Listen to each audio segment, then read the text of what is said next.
Hostile.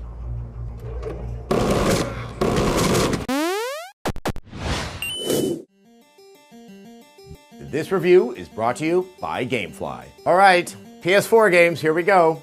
Now, the signature launch title from Sony is, without a doubt, Killzone Shadowfall, the fourth console title from Guerrilla Games in Holland. Launch titles are a funny thing, as they carry more baggage than games that come out a year or many years later because they help define the system and early adoption of a console when the system is at the most expensive. So I guess this is the closest I'll ever come to experiencing a debutante ball. And in one respect, Killzone makes for a good date.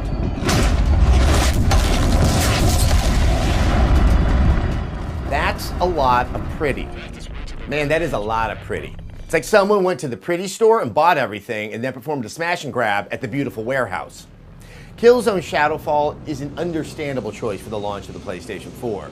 Guerrilla Games are no stranger to technical prowess in their visuals, and Shadowfall handily demonstrates the performance of the PlayStation 4 in this bonanza of fidelity, depth of field, and particle effects. Even more impressive is what is depicted. In an essential change to the visually dour monochrome of the previous games, Shadowfall is awash in color, sunlight, and architecture that is a pleasant contrast to the destroyed ugly that had become so attached to the series.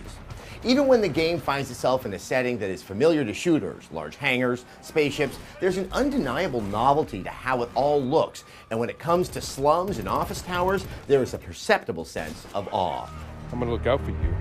I need you to do the same for me, okay? But processing power can't help writing, and Killzone Shadowfall, despite its visual variety, is one very pretty, very clunky tale.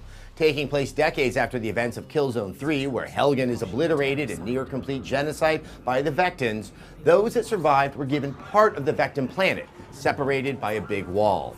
The game begins with tensions quite high between the two peoples as you play Lucas Kellen, a Shadowfall agent working for a commander who has no interest in sharing his homeland with their former adversaries. The simmering tensions between the peoples heat up, and the presence of a new genocidal weapon is discovered that both factions race and battle to control and wipe out the other.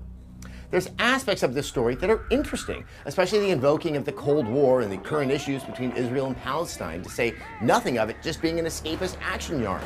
But despite the visual sweep of helicopters, exploding buildings, and trains, there's no thrill in this tale.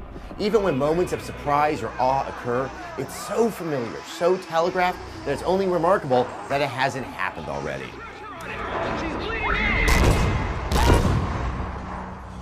Killzone has always tried to convey an ambivalence about war and the warring sides in their fiction, but the concept that aggression begets retribution in an endless cycle is laid on so thick here that it has the philosophical resonance of the Butter Battle book, with less of the emotional weight.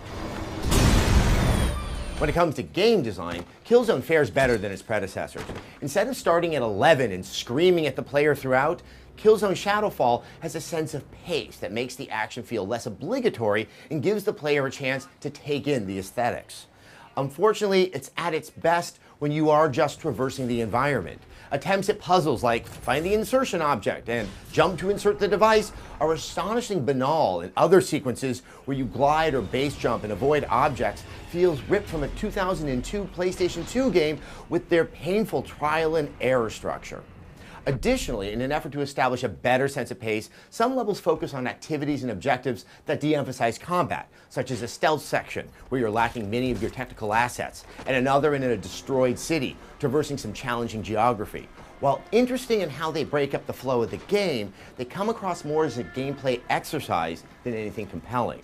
Where experimentation does win out in Shadowfall is in levels that are in a large open area, like this forest or the Helgen slums. The sense of place and the interesting and varied opportunities for traversal keep the sequences engaging and enjoyably replayable after death. Unfortunately, they just don't happen frequently enough throughout the game. What are you doing? Take no chances. The combat is, unsurprisingly, when Shadowfall is at its best. Challenging and visceral, but most of all, varied. vacillating from encounters in small spaces to mini enemies in a large space and scattered confrontations across an open map, Killzone Shadowfall escapes the leaden sameness in combat that weighed down the previous titles. The AI strikes an effective balance between wanting to preserve their life and take away yours, and the enemy types, while not vast, are grouped together very cleverly, forcing snap prioritization in the heat of battle. The challenge presented in combat is significant enough that 2 additional features are added to the game. A scanner that identifies enemies behind cover in your immediate vicinity, which, given the frequency that soldiers move around, is essential. More significant is the Owl, a floating mechanical buddy that is best described as making squad commands less annoying. The Owl can attack, stun enemies, and bring down their shields with an EMP blast, provide a shield or a zip line. Additionally, it can revive you if you have the adrenaline packs, assuming it isn't out of commission in a recharge state. The Owl is quite clever in its implementation. It's great to get enemies out of cover, to offer a distraction to soldiers so you can take them down.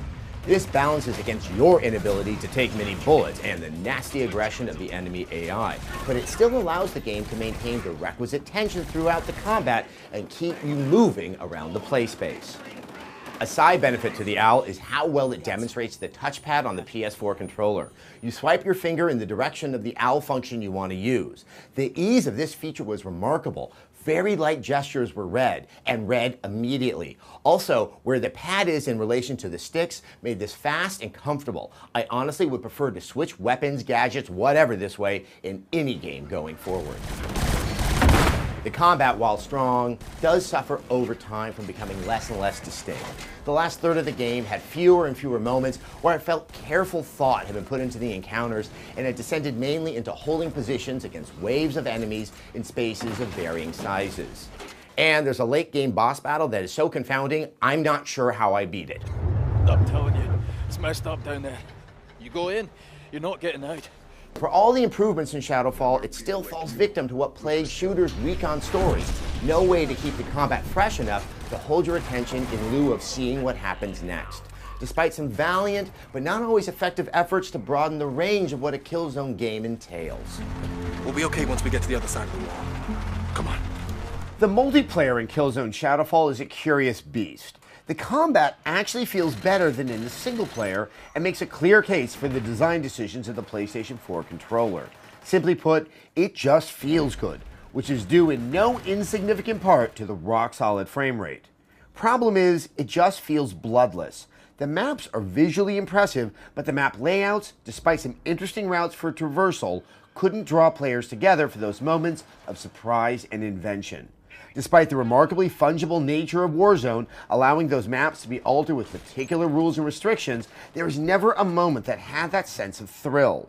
Multiplayer is predicated on having the player want to experience the same map, same game mode repeatedly.